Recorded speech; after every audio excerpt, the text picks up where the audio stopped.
రాష్ట్ర ప్రజలు సుభిక్షంగా ఉండాలి. వైఎస్ఆర్సీపీ అధినేత మాజీ ముఖ్యమంత్రి YS Jaganmohan Reddy. Today TV ప్రతినిధి దుగ్గి నాగేశ్వరరావు.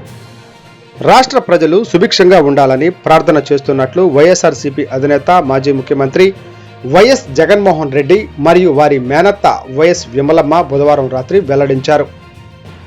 వైఎస్ఆర్సీపీ కేంద్ర కార్యాలయంలో బుధవారం వైఎస్ఆర్సీపీ క్రిస్టియన్ మైనారిటీ సెల్ అధ్యక్షులు జాన్ వెస్లీ గారి అధ్యక్షతన జరిగిన సెమీ క్రిస్టమస్ వేడుకలలో వైఎస్ జగన్మోహన్ రెడ్డి మరియు వారి మేనత్త వైఎస్ విమలమ్మ ఫాదర్స్, బిషప్లు, పాస్టర్లు సమక్షంలో కేక్ కట్ చేసి సెమీ క్రిస్టమస్ గ్రీటింగ్స్ తెలిపారు.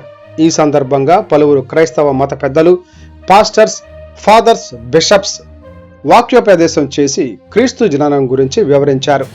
ఈ కార్యక్రమంలో YSRCP Christian minority cell president B John Wesley, pastor TSR Prasad Reddy, pastor Jeevan Kumar, APPF Eluru bishop Rebba Immanuel, reverend VK James Kumpatla, ADF Visakhapatnam reverend NI Solomon Raju world vision Avanigadda, reverend D Rajasekhar SBM Nellore, reverend M Sudhakar Paul CMC Vizag, reverend Vijay Kishore Kadapa, reverend Manoj Babu Tanuku, Shravan Kumar Konaseema జిల్లా, pastor Shravan తూర్పు Godavari, pastor Gera Hanok AICP president brother Kamalakar Vijayawada తదితర పాస్టర్లు, మత పెద్దలు పాల్గొన్నారు.